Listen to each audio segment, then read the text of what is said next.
Right, YouTube, it's Big Mike without further ado retro, and as always, let's have a look at some more pickups. Cheers. Alright, YouTube, right, this is going to be a bit of a pickups and a bit of a chat, and a bit of a shout out to a couple of new channels. Yeah, so, alright, we'll start off with the pickups. Let's have a look. I remember what I bought myself. Right, the first one, I had to get this. This is, I didn't get it for Wing Commander, let's put it that way. Well, I've not get it for the great gameplay of Dangerous Streets either, but Dangerous Streets, yes. What can be said about Dangerous Streets? A game that reduced me and my friend Rob to tears. It was so bad. It nearly single-handedly brought down the Amiga. And they chose it, I believe they chose it for well, obviously a CD32 pack-in title, as this is a pack-in version, and I think it was a pack-in title for the Amiga 1200 as well. This is not really the game to showcase what the Amiga can do, but I can't wait to play it because it just bring back memories of me and Rob crying, and you know when you're laughing and crying so much that you think you're gonna die because you can't breathe. Yeah, that's what Dangerous Streets means to me. So, yeah, we start off with not necessarily a good quality game, but a game that has nostalgia moments for possibly all of the wrong reasons. So that's Dangerous Streets on the CD32. Right, what's coming next? Right, another. I haven't taken a wrapping off of this one. I don't know if you can see, but it is. Well, it is Cannon Fodder CD32. I have this. This is the second version I bought this. I managed to pick this up fairly cheap, so I obviously will keep the best version, and then I've got another one for trade. I've got loads of trades building up at the moment, so I'm not quite sure what I'm going to do to them, but whether I'm going to put them on eBay, trade them with friends, or maybe take them to Blackpool or the next event I go to and see if any of the lads want to do some swaps and trades or whatever. Next one we're on to is Riggs. It's Lethal Weapon. Not necessarily in the best of conditions. This I would say would be. I mean, it's not, it's structurally sound. But it's a little bit worn. Oh, it doesn't look too bad there, but it's a little bit worn. But once you put it in a case, it'd be okay. But I believe I picked this up for, and it's scuffed there. It's not a game that I wanted. I've got this loose actually, so I've got a loose copy now to sell. Now I've got it boxed. It's not particularly a great game. It's an okay game, but I think I paid under £10 for it, or around £10 for it. So even in poor condition, box SNES games for a tenner. I mean, it's not poor condition. It's I'd say it's a 4 or a 5. It's not great, but it's certainly better than some of the conditional ones that are out there. But yeah, that's Lethal Weapon. So another SNES game, £10 or under, fantastic. Can't go wrong. Right, next one. Same sort of situation. Super Nintendo game, Desert Strike. I've got to take that sticker off. I actually did put some stuff to take that off, but I forgot to take it off. So I'll reapply that and do it again. Again, possibly a 5. It's got a hell of a dink there. But like I said, I think I paid between £8 and £10 for this box complete. So yeah, it's not in the greatest of condition. It's not one of your best pieces to be showing off, but it's another box SNES game for under a tenner. So it's I just, to be honest, I'm sort of trying to beef out the SNES collection. Somehow, I think my Mega Drive collection has overtaken my SNES collection, and I no doubt that this game is better on the Mega Drive than it is on the SNES. Because to be honest, nostalgia reasons, I grew up playing this on the Mega Drive rather than on the Super Nintendo, and I've got a feeling the Super Nintendo version is the superior one. But nevertheless, another SNES game, it's a good game, £10 or less. you can't go wrong. I like to say with the Mega Drive collection, I don't really consider myself Mega Drive. I was playing the Mega Drive until the Super Nintendo. My friend Dougal McTavish had a Mega Drive, and he would forever get the all the latest games. He had the Mega Drive on release. He had Golden Axe. He had Altered Beast. A week or so later, he had Revenge of Shinobi. Dougal McTavish's parents were quite well off, and Dougal McTavish got everything he wanted, as far as I was aware. So, Dougal McTavish. So I used to spend quite a bit of time at Dougal McTavish's house playing his games because he had everything. And I don't know if I've told this story. If you've gone back and you've watched me from day one, you probably know this story. But the day Dougal McTavish came to my house, and one day my dad, he was a lorry driver, and he came home, and he said, I can't remember, he said, come on, boy. He said, right, boy, get your stuff. We're going to go and get your Super Nintendo. Just one day out of the blue. I was having it for my birthday or Christmas. I think it was a couple of weeks before my birthday. And Dougal McTavish... well, me and my dad went to go and get my Super Nintendo. Let's finish the story.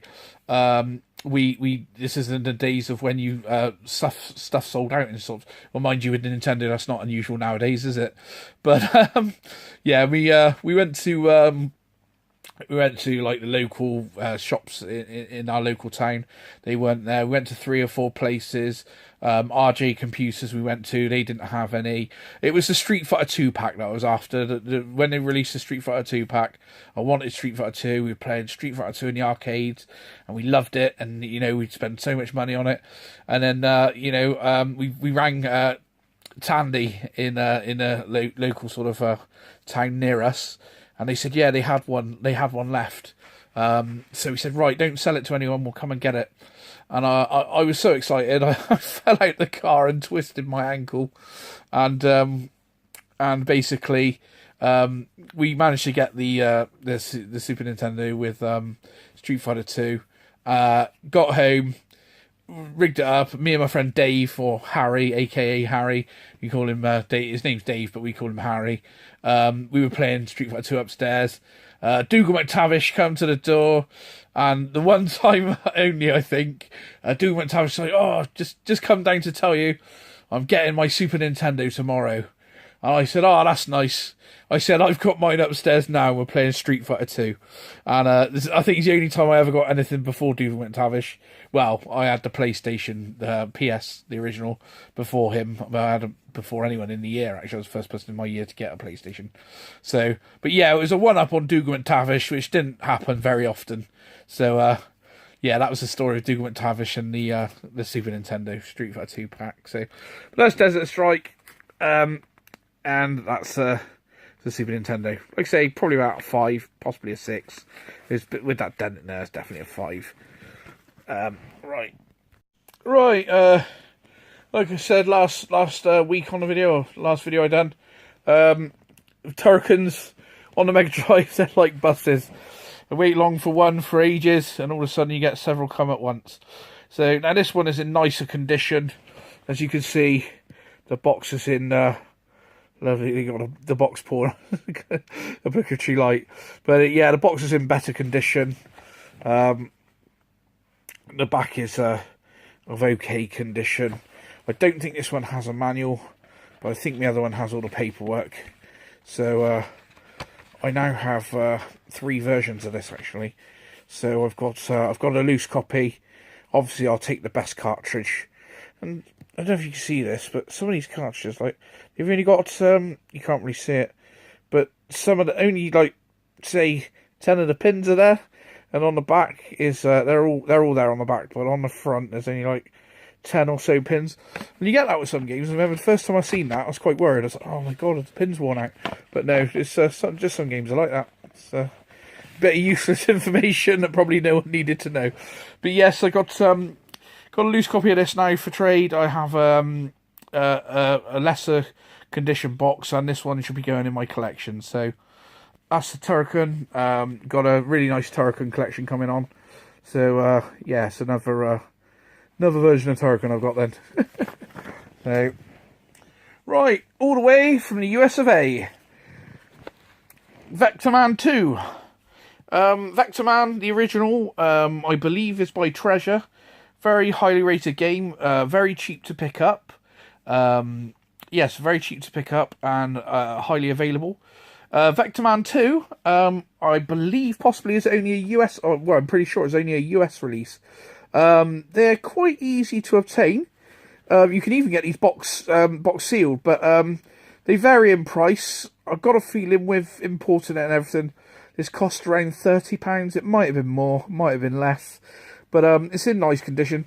I think all American games, a lot of the American games, seem to come in these style boxes, which is like, I'll just show you the back if you're interested.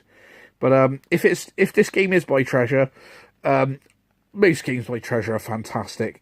So I might try and collect all of the Treasure games they've ever done. But yeah, so, and they all seem to come in a slip sleeve, sort of. So you got the sleeve there, which is slip, and then you've got the cartridge. I'm not sure if it's come with a manual. This I would have thought it would have done. So have a look. Yes, it has the manual in there. Manual's under there. Black and white manual, later release on the Mega Drive. Most later releases, unfortunately, have black and white manuals. They're cutting corners, cutting, saving on wherever they could. But yeah, this was quite nice condition. Some people, like you say, you can get this brand new seal from America. They are available. So, but yeah, I was interested in this game. So I purchased it and I imported it. There wasn't any in the UK, but there's plenty in America. So importing games, and this came very fast. Actually, this has got to be possibly the fastest game I've had imported. It's probably a week and a half, 2 weeks, and this arrived. So yeah, I was well impressed. Really, really good. So right, that's that one. Right, now it wouldn't be a without further ado retro video without some Amiga big boxes. This is Theme Park on the Amiga. This is the 1200 box version in extremely nice condition. Extremely heavy because it's got a manual you could beat someone to a pulp with. It's the 1200 version. Very nice condition. I believe I picked this up for about £7 to £9. It's definitely less than a tenner. I didn't want to pay too much for it. It's not a particularly exciting cover, but if there's memories of Theme Park for me, the memories of Theme Park are on the Amiga. So yeah, so we'll just have a quick look at the back. I always remember on I don't remember it being like that. I can't remember you could see on the rides. I thought that may be CD versions only. Might be on 1200. But I always remember used to put salt on the fries, and so people would buy more drinks, spend more money on the soda, and but if you put too much salt on it when they went on the rides, it made them sick, so it cost you more in clean-up fees. So right, last week we had Smash TV. This week we have Total Carnage, the sequel to Smash TV. I'm not sure if I've actually played this. I've got a feeling I might have played it on the Super Nintendo. But anything Smash TV style is always pretty cool. Pretty enjoyable. So we've got it. Looks pretty comical. So, we'll give it a go. So, looks very Smash TV though, doesn't it? Looks very, almost looks like with sort of more graphics. In fact, I think that guy's in the first one, isn't he? So, but that is Total Carnage. So, Total Carnage on the Amiga. Right, the next one is one I've been after for a little while. I wanted to try and get this for under £10, but I couldn't find it for under £10. So, I paid £10 and £3 delivery, I think, which is Harlequin. Absolutely mad game, really classic. I'm very surprised that this didn't get released on anything else, as it's a really good game. It's a really good game. Game Chasers. Yeah, no, it's a really good game. As far as I'm aware, only got like released on the Amiga and possibly the ST. I don't think it got anything else released on anything else, which is a damn shame because it is a classic platformer. Really, really cool traditional Amiga platform. It doesn't look too great there. It looks very sort of James Pond-esque, doesn't it? or James Bond 2-esque. But and the games are falling down. So that is Harley Quinn. And Total Carnage is causing carnage by jumping off the top. So that's Harley Quinn. And the next one is a similar sort of situation to Harley Quinn. I've been after it for a while. Been trying to get it for under £10, but unfortunately you don't seem to really be able to get this for under £10, which is Chuck Rock 2, Son of Chuck. I've got this on the Mega Drive, but if you're going to say nostalgic memories were playing it on the Amiga, you know, started out on the Amiga. I don't know if it's a 1200 or 500 version. Let's, what's it say there? Oh, is that focus now? Camera's playing up. Come on, focus. I'll do it with my eyes then. 1 meg only, so it's just a standard 500 version. I don't think there is a 1200 version, actually. I could be talking total rubbish there. So I know that there's a CD32 version, which I would like to get, which has probably the same animated intros. Or well, I'll get the CD32 version. I might get the Mega CD version if it's not too dear. But they have like animation sections, which are obviously due to there being extra memory due to CD. And last, it's probably, I've saved the best till last, in my opinion, which is Ghouls and Ghosts on the Amiga. This game is hard to come by. It's actually in a protective, not sleeve, but like packet. So I haven't opened it, just to protect it. Ghouls and Ghosts on the Amiga. Now, it's probably one of the lesser versions of Ghouls and Ghosts. I don't know if the people who made this made it from memory, because the levels are very, they're sort of accurate, but the graphics aren't. You know, the graphics aren't very accurate at all. But the level structure is. So, but it also has its own music, and the music is fantastic, very atmospheric. The intro tune is absolutely brilliant. If you want to hear what I'm on about, you can go on YouTube. Go on YouTube, look up Ghouls and Ghosts Amiga, and you'll find it. And the soundtrack to Ghouls and Ghosts is really, really cool. The intro music is fantastic, and like I say, the actual in-game music, especially the first level, very atmospheric, absolutely superb. So we're very happy to pick this up. It's a lovely the style of boxing that Capcom done. I've got now in this style of boxing, I have Ghouls and Ghosts, and also we have Forgotten Worlds, I believe. There's other ones that I want. I don't want to pay the price for them, really. I don't want to pay anything over £10, so they're not particularly good games. You've got a Strider in this style, which Strider on Amiga was certainly no Mega Drive Strider, let's put it that way. And also, it's a shoot 'em up. It's another. Is it Black Tiger or something like that? It's a really weird, like sort of looking shoot 'em up, but that's also in this style boxing. So, but yeah, I'll probably get those if I can get them for under £10. I don't want to pay anything over that. I'm not going to pay good money for poor games. So, you know, my collections, I try and get the games that are the games that I want to play, or games that I have played. That's why I don't really do full collections, because I think you buy a lot of shelf filler doing full collections. No, I'd take my hat off. Fair shout. You know, to doing full collections is certainly something to have. You know, fair play to Tootie. He's got has he got 4 full collections now? He's got N64 carts. He's nearly done the Saturn, hasn't he? He's done the Master System. He's done the GameCube. You know, fantastic. I mean, you know, to be able to say I've got any game on that system you want to play, we can put it on now, like, which is pretty cool. But for me, I try and collect what I wanted to play, what's nostalgic for me. You know, Dangerous Streets. I'm not itching to play that, but it's more just putting it on and having a laugh. You know, that game really is appalling. You know, whoever made that should. But then again, sometimes I don't know what they went on to make. Hopefully, they went on to make greater things. But even Naughty Dog, which are one of my favourite developers, they made that game on the Atari Jaguar, that beat 'em up. I can't remember what it's called.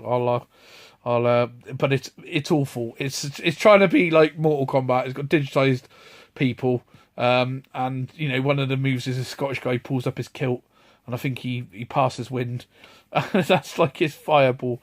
But Dangerous Streets is much the same. Really weird sort of voiceovers, like really strange, like introductions of characters, like Rosa versus Fernandez and stuff like that. And you know, some of the characters, one of the characters which is making us cry, when you block, he turns into a box. You know, just comedy gold. It was priceless. You know, so but yeah, that's but yeah, as a rule, I generally try and get games I want to play. Another game that was hilarious was I don't know if anyone else remembers a game called Safari Guns, which is another game on the Amiga where you had to take pictures of animals and you had to shoot poachers. You know, one of my friends called me. I've got some new games. He went down his house and he just couldn't stop crying. He thought this game was great, and it was just it was great, yeah, for all the wrong reasons, you know.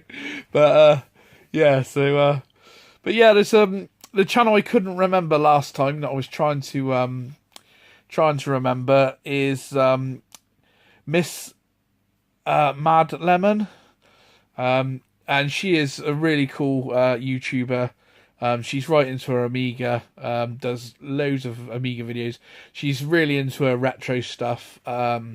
She's into tapes, you know. She's got like tapes, tape players, a reel-to-reel recorder. She also does really cool stuff where she actually gets her hands dirty and fixes stuff. You know, I'd only dream to have those skills. You know, she's taking apart some of this stuff that's 20, 30 plus years old apart, and she's bringing them back to life and, you know, ready for someone else to enjoy or herself to enjoy. I think real fair play to her. She's a really good YouTuber. Very happy, very vibrant, laughing in all her videos. You know, I think she doesn't seem to take herself or anything too seriously, which is a good quality. Too many people take life and everything far too seriously. When I watch her videos and she's laughing and she's chatting, and sometimes she gets in fits and giggles and she's just laughing and she carries on with it, you know. And I think fair play is very infectious. You know, too many people take life too seriously, and you need to just think we only get one life. Let's enjoy it, and let's have some fun and enjoy ourselves instead of worrying about what other people think and say and do. You know, concern yourself with yourself. Don't, you know, if you're happy and you're doing well, then fair play to you. You know, be happy and do nice things. There's too many people that are negative in life, and I think we all need a bit of positivity, you know. If we see something a bit like I say, her videos are nice, they're funny, you know, she enjoys her, she has a passion for what she enjoys. Really, really cool. So Miss Mad Lemon Amiga, if I'm correct. It's Maddie, but she's known as Miss Mad Lemon. And she's done some really cool stuff. She got she's been featured in like retro Amiga magazines, and you know, I can only dream about being in an Amiga magazine, you know. That's just so cool. She's in with everyone on the Amiga retro scene, or everyone that I've seen on YouTube. She's in with all the people there, you know. Dan, I can't think of his name. I watch his channel. He's as far as I'm aware, he's the top guy with the Amiga stuff. Him and some other guy do the sort of podcast and all that. She knows all them and she talks to them. She's in with other people in other countries. She's a very big part of the Amiga scene and retro scene. And like she's got in a magazine, and because she's in another country, I'm not sure what country she's in. It's in Europe, according to the channel. But you know, she didn't get the magazine till late, and someone said, "Oh well, you know what, you're getting excited that you're in a magazine for? You know, that was months ago. The time's gone now." And I thought that's horrible. What's the point in saying something like that? I think it's fantastic that she's managed to get into a magazine, and she's so passionate about something that someone else has taken the time and effort to write about. Her passion, and she's been on podcasts and things.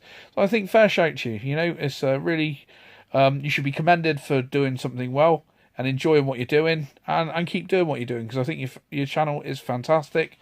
And I shall keep on. It's a new channel that I've discovered. It's not a new channel; it's been going for a while, but it's a new channel that I've discovered, and I'm enjoying watching. There's also other things. She does relaxing videos and all sorts of. There's a wide variety of stuff. Like I say, she fixes things like soldering and bringing back tape players and record players and things. Really, really good channel. You should definitely go along and have a look. So. And just the final bit now, sorry about the shot, I just tried to make it a little bit different just to show something else. So I don't find, I feel, I don't know, I haven't got my cameras, I basically use my phone to film everything. I do have other cameras, I got the GoPro and I have some other, I think a 1080p camera I got with some Call of Duty that I only bought for the camera, which is a tactical stealth camera thing. But I think it was brand new for like 25 quid. The camera was at the time worth about sort of same sort of punching the same sort of weight as a £100 plus camera. So I got that. But yeah, just a final quick bit. Another shout out to another channel. I didn't think this. The way I discovered this guy is he commented on one of my videos. So anyone who comments on one of my videos, I generally go and have a look and see what they're about. And they got any content, I'll have a watch. And the channel I'm on about is Old School Vanity Face.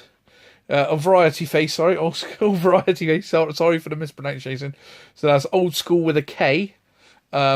Variety Face.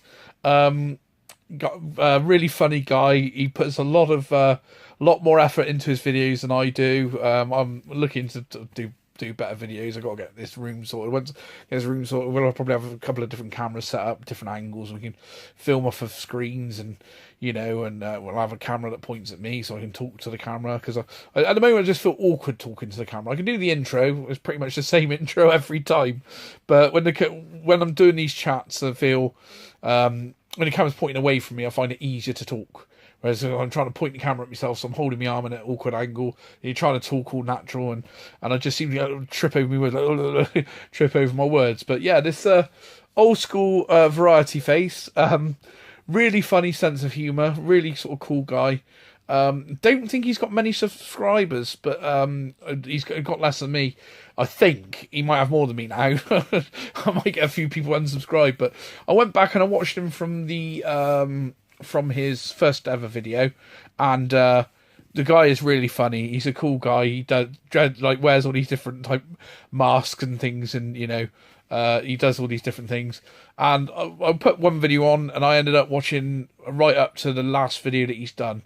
So the guy is very cool, very funny, and certainly just deserves a few new subscribers. So you might want to go along and check his channel out. So that's Old School Variety Face, not Vanity Face. Sorry, my friend. Old School Variety Face, and with Old School with a K. So Old Space School with a K, and then Variety Face. Yeah, very cool. Very. If I knew how to put the links in the descriptions, I would put them in. But I'm not very tech savvy. I'm only just about putting a very poor YouTube channel together at the moment. I need to get some editing equipment. I've got lots of ideas, but I just don't have the know-how and the technical savvy to put it all together. So that's why my stuff is very basic at the moment. As I learn and do progress, then my videos will become better. We'll have more than just me showing you each week what I've bought. We'll do some playthroughs and things, and we'll really sort of hopefully do some. But like I say, that guy he does some great stuff, great editing, good ideas, and very funny guy. All right, YouTube. Thanks for tuning in. Like I say, like, comment, share, and subscribe, and hopefully we'll see you all in the next one. All right, take it steady. Cheers.